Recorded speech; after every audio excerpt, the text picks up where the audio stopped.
Jane Austen. Kia ora, welcome to the Amateur Austenite. I'm Frances Duncan, author, Austenite life coach. My lovely co-host is Rachel Pilwar, beatboxer, book buyer, Austenite, and all-around nerd. Hi. Today we're discussing the web series Emma's Journal as part of our ongoing discussion of adaptations of Emma. Rachel hasn't watched it, so I'm going to tell her about it. I know nothing except that it's about Emma. So this was 2013. It's about 19 videos, maybe 2 hours all up. It spans one semester because, of course, it's set in university like they all seem to be. And it almost did a second season. Oh, okay. So there was 3 episodes of a second season, and it was Emma going, oh, yeah, my dad was like, it's so funny that you did a vlog when you started university because you did the same thing at high school. And then she's like, oh, yeah. And so the second season was going to be like the high school ones. How would they do a second season? Wouldn't it just be the same story set in high school? I believe one of the episodes was called something like Knightley Can Suck a Toe. Ew. Sorry, I don't like that. Emma is a biology major in university. I wonder why they chose biology major. Did they give an explanation for that? No, I don't think so. I feel like she'd be something in the arts, like English. I guess biology, people, but that's more physical. No, I think she would be like sociology or something like that. Also, it does make sense for her to be at university because of the age that she is. You're just starting to step out into the world and figure out who you are and where your place is, etc. So this was being published around the same time as Emma Approved, the very polished professional one that we talked about. And a comment on the very first video was somebody saying, I'm actually liking this better than Emma Approved. Oh, competition. I kind of like that. So this one felt more genuine. It felt like people they were just a little bit awkward in front of the camera because they're not used to being in front of a camera. Unlike Emma Approved. This character started doing it because she liked Lizzie Bennet diaries and was pretending Lizzie Bennet was a genuine person. And her story starts with the fact that her roommate Anne is leaving to get married. To which I'm like, you're at university? You're at university and you're getting married, which isn't wrong and or a problem, but leaving university because you're getting married is very strange. I think she continues to do the university thing. She's just not living with Emma anymore. She's just going to not be in the dorms. Okay, that's fine then. Maybe in olden times you would leave, but now? I think it's the difficulty of trying to modernise Austen in a way that people can make sense of it. But it did feel a bit weird that she was leaving, but it wasn't till much later that you realise that Anne is actually like in her final year of university. Okay, yeah, that makes sense. Is this being set at the end of the school year? Do we know? Does it say? No, if it's towards the end of the school year, she's just got exams left or something, then it makes sense. Move out the dorms, you're going to have to move out soon anyway. But if it's the beginning of the year, when you've just paid your dorm fees, I was a little confused. And then you're going to move out because you're going to get married. Surely you've been engaged for long enough that you would have thought about that. But also, apparently, people cannot live together before they're married. And you know what? I agree with that still. No. So her roommate Anne's leaving and is replaced by Harriet, who was homeschooled and does cross-stitch. I mean, I understand using that as a way to kind of show Harriet's naivety and awkwardness by being homeschooled. Not to say that all homeschooled people are naive or awkward. I know I would be, though. But could I get any more awkward? Could either of us? Probably not. You're so much better at socialising than me, though. That's true. I just have a slightly larger social battery than you. Okay, that's a good point. And it makes sense to introduce Harriet into the story by making her the new roommate. Even if she's in her first year of university. So yeah, I think Harriet's first year and Emma's second or third. I don't know how it works in the States. Yeah, I think it depends on your degree, how long it is. They do have dorms specifically for first years, and they do have dorms for older students, and that they're all terrible. But it makes sense if she's a first year and she's been homeschooled that Emma would want to take her under her wing and look after her.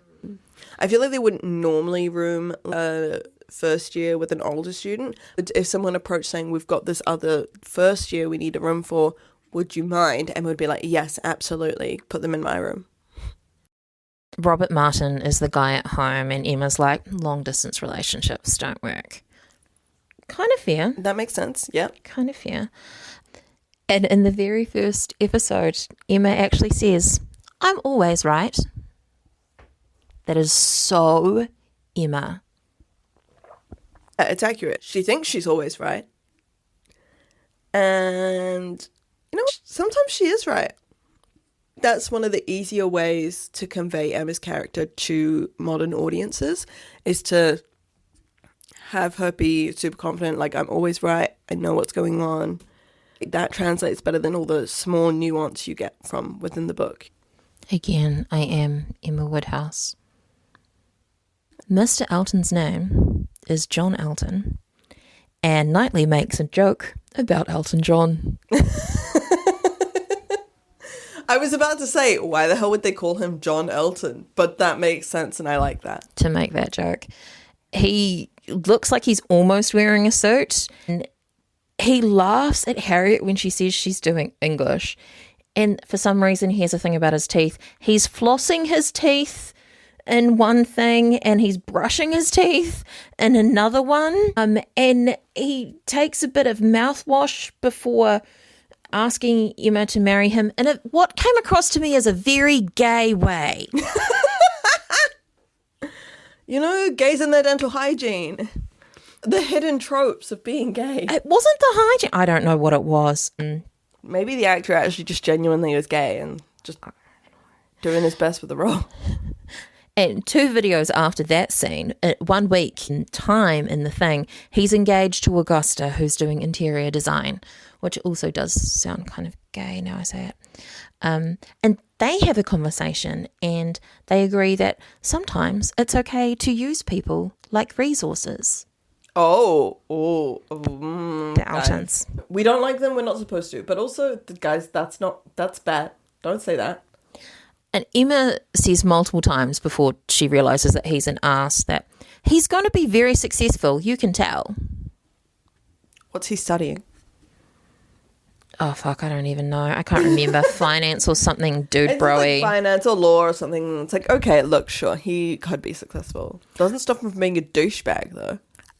Looking for a man in finance. 6'5", blue eyes. Trust fund. Finance. George Knightley is her best friend, and he's like, so why don't you hang out with me instead of the internet? Good point. Good point. And he goes by Knightley because it's cooler than George. And you know what? He's not wrong. He's a senior in pre-med. Makes sense.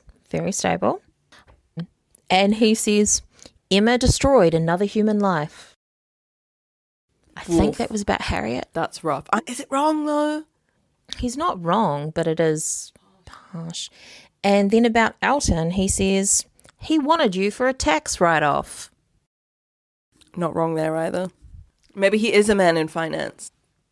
Either way, Emma and everybody else can do better than an Elton in finance. There's an episode called Too Much Talk. Who do you think was introduced? Miss Bates. Yeah.